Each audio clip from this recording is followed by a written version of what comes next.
So this is the CASIO G-Shock Mudmaster. This is the GBB100-1B, which is a bit of a mouthful, but it's one of their Mudmaster range. It's one of the newest watches that they're currently doing. It's pretty typical for a G-Shock. All the G-Shocks are pretty over the top kind of styling, and they're pretty large. You can see it's a pretty big watch as well. Like a lot of the G-Shocks, it comes with an enormous amount of shock resistance. This one has a carbon fibre and resin coating as well. If I zoom in a bit, hopefully you can see that. So it's got a really nice kind of carbon fibre finish on it. This one is the 1B, which is basically almost all entirely black as well. So it's got kind of a very rugged kind of technical kind of look to it. From the point of view of the features it's got on it, you can see it's got a load of huge buttons here. So I'll start for ease on the center one. So the center button is the light. So when you press that, it's got rather a bright LED on it, which lights this up at night. And it's also got a lot of lume on the hands of the watch as well.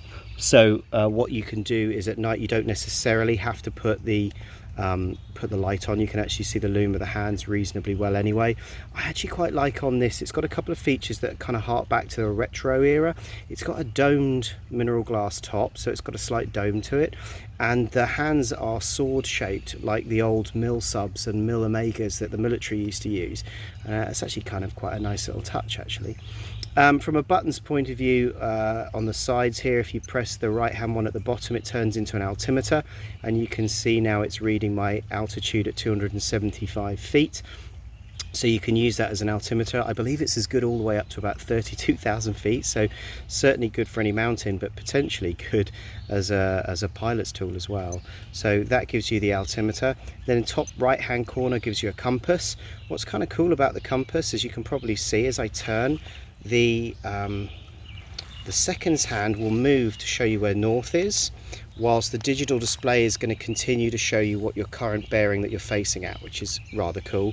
It also has a feature where you can drop a kind of virtual pin and it will come back and it will show you which direction to travel to go back to that virtual pin, which is also quite cool. So that gives you the compass, and you can also use the features here to change it from digital with a 1 degree bearing to south, southwest, north, northwest, like that as well, if you don't need to be quite so accurate and you're just following a kind of vague bearing. So you can change that with that one as well. It's also got a step counter in as well, so it can keep an eye on your steps. And then it's also got a standard time on the display at the bottom here in digital. And if you go through this bottom one, there's a barometer, so you can see there's good weather today and it's at 1015 millibars.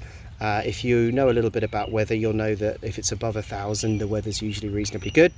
The reason it might be useful is if you see this number steadily dropping, it might be a sign that weather's getting worse. So today we're due some thunderstorms, and I wouldn't be surprised if we see this barometer changing as the day goes on. If you continue to pan through the menu, there's a temperature option. I've got it set to Celsius because I'm British, but you can also use the app, which I'll come back to set it to Fahrenheit as well. So there's a temperature on there. You've also got this record to record a track, a bit like a GPS tracker. And there is a sun up and sun down option here, so it can tell you when the sun rises at 5:21 and sets at 8:22. So you've got that feature too. Standard stopwatch, as you'd expect on any kind of digital watch, and there's also a timer. I think I've got it set for a 10-minute countdown. And there's an alarm, which you'd expect from a digital watch. And then finally there's a WT, which is world timer. So UTC is universal time, so as a pilot or as somebody that travels around the world a lot, you can reset quickly and easily to your local time, which is super cool as well. There's an app that comes with this as well that's super easy to download, and it kind of links up or hooks up with your watch itself. So you can set some of the things like feet or meters and the units in the way you have your kind of settings that you like. So that gives you a quick whiz through on the features. From memory, I think it's about 55 millimeters lug to lug. It's pretty big. You know, all G-Shocks are pretty bold. I quite like the ruggedness of this and the fact that it's nearly all entirely black. I also like the analog and digital combination. If I was going to have a couple of very quick gripes, quite a lot of the G-Shocks now are solar powered and this one isn't. The reason for that is because of the power required for the Bluetooth connectivity. If I was to have another really minor niggle, can you see the black that overhangs on the hands at the back, as they turn around they can actually obscure some of the hand from the other hands, which I think is a little bit annoying. And the final thing that's a little bit of a gripe is I would like a little bit of lume at the top here so I can tell exactly where 12 is. So in quite dark sunlight you'd have less of a problem. The other thing that I've noticed is the mineral glass, it hasn't got an AR, an anti-reflective coating on it, and because it's domed there's quite a lot of the time that you have a reflection on it. You can see by just me doing this with the camera that a lot of the time the display is slightly obscured.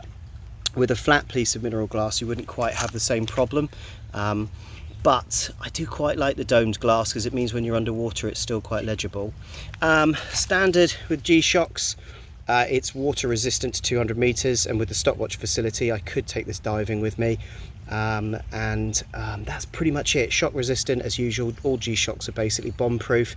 Price wise it comes in I think at 380 bucks.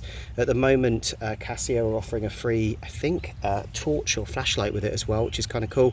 I'll put a link in the description to take you to the lowest price. But there you go. So just to summarize, super indestructible watch. These watches are incredibly popular with the military for obvious reasons. There are 4 very cool sensor features on this, which is your thermometer, your altimeter, compass, barometer, that kind of thing. You've got the analog and digital, completely indestructible and rugged as always, and the Bluetooth connectivity to a really rather good app that's really easy to use. So there you go. Hopefully that gives you everything you'd want to see on this watch. Please like and subscribe to my channel, it really helps me out too. I'll put a link to a much more in-depth blog I've written about it in the description, and a link to lowest online price. And that's about it. So that is the G-Shock Mudmaster, and from memory I think it is the GBB100-1B version. So there you go.